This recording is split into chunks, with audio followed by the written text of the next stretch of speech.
পটুয়াখালী জেলার প্রায় সব মানুষই শান্তিপ্রিয় মানুষ, ভালো থাকতে চায় এবং আইন শৃঙ্খলার উন্নয়নের জন্য কাজ করে যাচ্ছে। দুই একজন সমাজ বিরোধী মানুষ যারা আছে, দুই একজন অপরাধী যারা আছে, তারা যেন কোনোভাবেই এখানে এই সাহস না করে, এবং এই সাহস যদি তারা দেখায় তাদের পরিণতি মোটেও ভালো হবে না, এতটুকু আমি বলতে চাই। পার্টিকুলার এই কয়টা গ্রামে আইন শৃঙ্খলা ভঙ্গ করছে, ডাকাতি করছে, মানুষের হুমকি দিচ্ছে, মানুষের বাড়ি জ্বালিয়ে দিচ্ছে, নানান ধরনের অপকর্মের সাথে তারা জড়িত। এই ধরনের নাম আমাদের কানে আসছে। তো আমরা সিদ্ধান্ত নিয়েছি, এদেরকে প্রথমে ওয়ার্নিং দেওয়া হয়েছে, তাদেরকে ডেকে বুঝিয়ে বলা হয়েছে। পরিস্থিতি তখন একটা ভোলাটাইল সিচুয়েশন ছিল, তাদেরকে প্রথমত ওয়ার্নিং দেওয়া হয়েছে। এই ওয়ার্নিং এ অনেকেই এই কাজ থেকে সরে এসেছে, কেউ কেউ কথা শুনছেন না।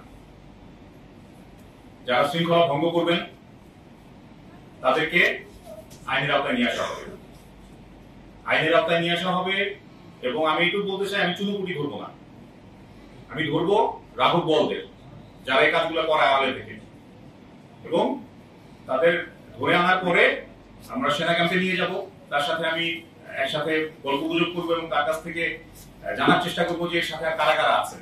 কিন্তু আমাদের কাছে থাকবেন এবং তার কাছ থেকে আমরা পুরা নেটওয়ার্কের কানেকশনটা বের করতে চাবো, যে এই সময়ে কারা এই ধরনের কাজগুলো করছেন, কার আদেশে কাজগুলো হচ্ছে।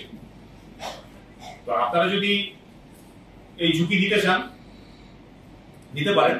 আমরা সমন্বিতভাবে আমাদের আইন শৃঙ্খলা বাহিনী নিয়ে তাদের বিরুদ্ধে তাদেরকে আইনের আওতায় নিয়ে আসবো এবং সর্বোচ্চ শাস্তি যেন তারা পান, আইন অনুযায়ী সেই ব্যবস্থা আমরা করব। তো তার আগ পর্যন্ত তাদেরকে, এখন যারা আসছে, আপনারা কোনো সংস্থাকে ঘৃণা করবেন না।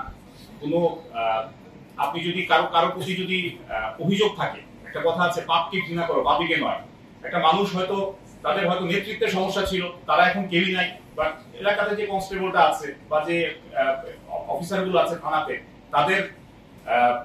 তাদেরকে ঘৃণা করবে না, তাদের সহযোগিতা করে। তারা নিশ্চয়ই, তাদের অনেকে আমি দেখেছি, তাদের মধ্যে একটা অনুশোচনা আছে। আমি সবকটা থানাতে গিয়েছি, তারা চাচ্ছেন ভালো কাজ করতে আপনাদের জন্য। তারা বলছেন যে তারা বাধ্য ছিলেন এইসব কাজ করার জন্য। তাদের